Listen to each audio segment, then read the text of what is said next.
میرے محترم بھائیوں اور بزرگوں، آج ہم جس موضوع پر گفتگو کر رہے ہیں وہ صرف ایک علمی یا کتابی بات نہیں ہے، بلکہ ہماری زندگی کے ہر گوشے سے جڑا ہوا ہے، اور وہ ہے اسلام و فوبیا، اسلام کے خلاف خوف اور نفرت پھیلانے کی عالمی مہم۔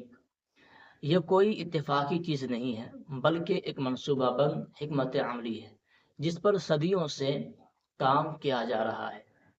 میرا عزیزو، اسلام و فوبیا کی تعریف یہ ہے کہ اسلام کو اور مسلمانوں کو دنیا کے سامنے دہشت گرد، شدت پسند، جاہل اور پسماندہ بنا کر پیش کیا جائے تاکہ دنیا اسلام سے دور بھاگے اور مسلمان خود اپنی شناخت سے شرمندہ ہو جائے۔ اور یہ وہی طریقہ ہے جس کے بارے میں قرآن نے ہمیں پہلے ہی آگاہ کر دیا تھا۔ وَدَّ كَثِيرٌ مِّنْ أَهْلِ الْكِتَابِ لَوْ يَرُدُّونَكُم مِّن بَعْدِ إِيمَانِكُمْ كُفَّارًا حَسَدًا مِّنْ عِندِ أَنفُسِهِم مِّن بَعْدِ مَا تَبَيَّنَ لَهُمُ الْحَقُّ، یعنی اہل کتاب میں سے اکثر لوگ حسد کی وجہ سے یہ چاہتے ہیں کہ تم ایمان کے بعد کفر کی طرف پلٹ جاؤ، حالانکہ حق ان پر ظاہر ہو چکا ہے۔ اسلام و فوبیا کا آغاز اس دن ہوا تھا جب نبی اکرم صلی اللہ علیہ وسلم نے مکہ میں لا الہ الا اللہ کی آواز بلند کی۔ قریش نے کہا یہ ہمارے خداؤں کو برا بھلا کہتا ہے۔ انہوں نے نبی اکرم صلی اللہ علیہ وسلم پر الزامات لگائے، کہا یہ شاعر ہے، یہ مجنون ہے، یہ جادوگر ہے، حالانکہ وہ سب جانتے تھے کہ محمد صلی اللہ علیہ وسلم امین ہے، صادق ہے، لیکن حق کی دعوت برداشت نہ ہوئی۔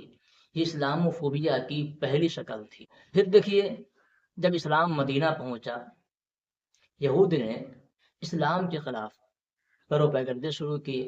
کبھی کہتے یہ ہمارے نبی کی خبر کاٹ کر لایا ہے، کبھی کہتے یہ دین ناقص ہے، کمزور ہے۔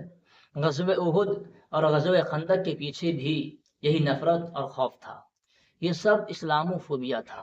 پھر تاریخ کے الٹ پلٹیے، جب یورپ میں صلیبی جنگیں ہوئی تو عیسائیوں نے اعلان کیا کہ مسلمانوں کے خلاف جہاد کرو۔ انہوں نے مسلمانوں کو وحشی، کافر اور ظالم کہا تاکہ عیسائی عوام کو مسلمانوں سے نفرت دلائی جا سکے۔ یہ بھی اسلام و فوبیا تھا۔ اندلس میں مسلمانوں کو مسجدوں سے نکالا گیا، قرآن جلائے گئے، مسلمانوں کو صلیب پر چڑھایا گیا۔ یہ سب کے سب اسلام و فوبیا ہی کی شکلیں تھیں۔ میرے بھائیو، آج کے دور میں اسلام و فوبیا نے ایک نئی صورت اختیار کر لی ہے۔ اب دشمن تلوار نہیں چلاتا ہے، بلکہ میڈیا کی تلوار استعمال کرتا ہے۔ وہ فلم کے ذریعے، قلم کے ذریعے، ڈراموں کے ذریعے، نیوز چینلز کے ذریعے اسلام کو بدنام کرتے ہیں۔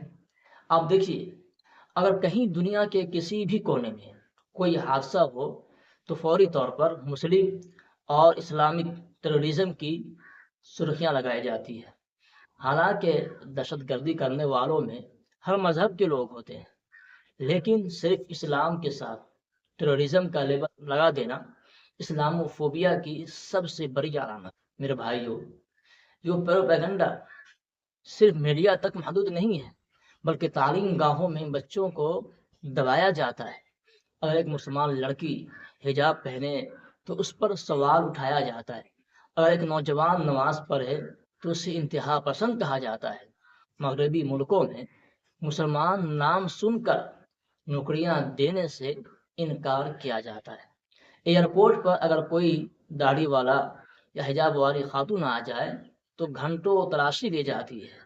یہ سب اسلام و فوبیا ہے۔ لیکن سوال یہ ہے کہ ہمارا رد عمل کیا ہونا چاہیے؟ میرے بھائیوں، پہلی بات یہ ہے کہ ہم جذبات میں بہہ کر وہی غلطی نہ کریں جس کا انتظار دشمن کر رہا ہے۔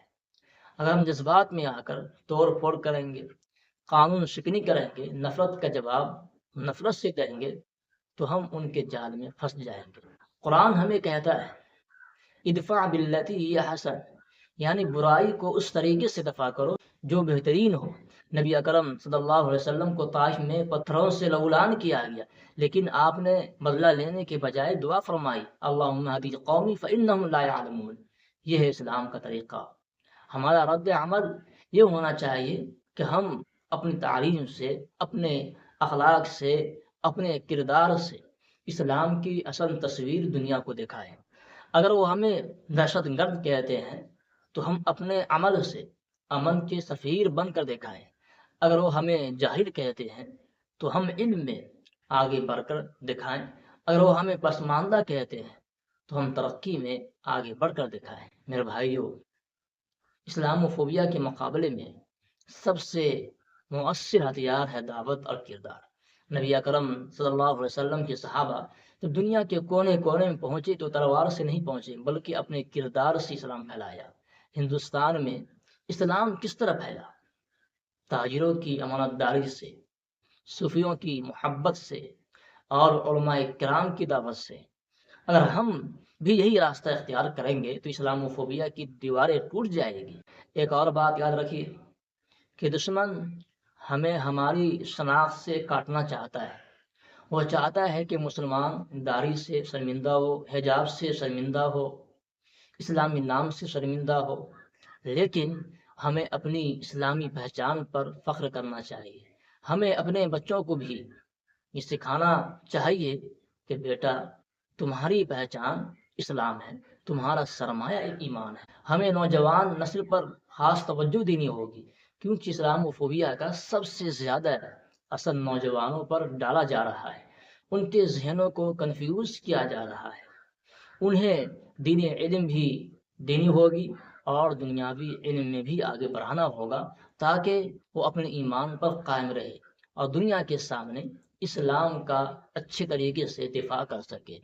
آج کے اس دور میں سب سے بڑی ضرورت یہ ہے کہ ہم قرآن سے اپنا رشتہ مضبوط کریں، نبی اکرم صلی اللہ علیہ وسلم کی سیرت کو اپنائیں اور اتحاد قائم کریں۔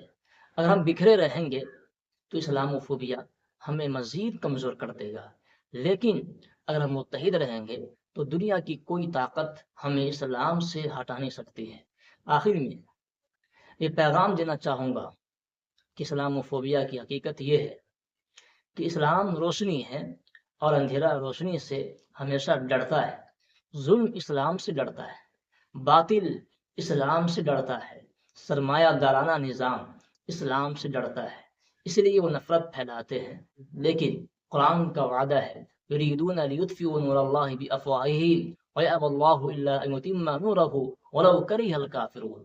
وہ چاہتے ہیں کہ اللہ کے نور کو بجھا دیں مگر اللہ اپنے نور کو پورا کر کے رہے گا، چاہے کافروں کو کتنا ہی ناگوار گزرے۔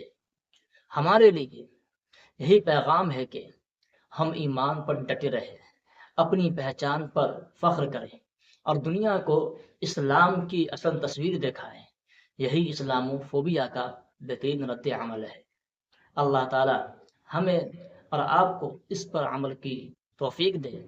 اگر آپ کو یہ ویڈیو اچھی لگی ہے تو آپ کمنٹ میں اپنی رائے رکھیں اور اس ویڈیو کو شیئر کریں تاکہ نوجوانوں کو اس سے آگاہی ہو سکے۔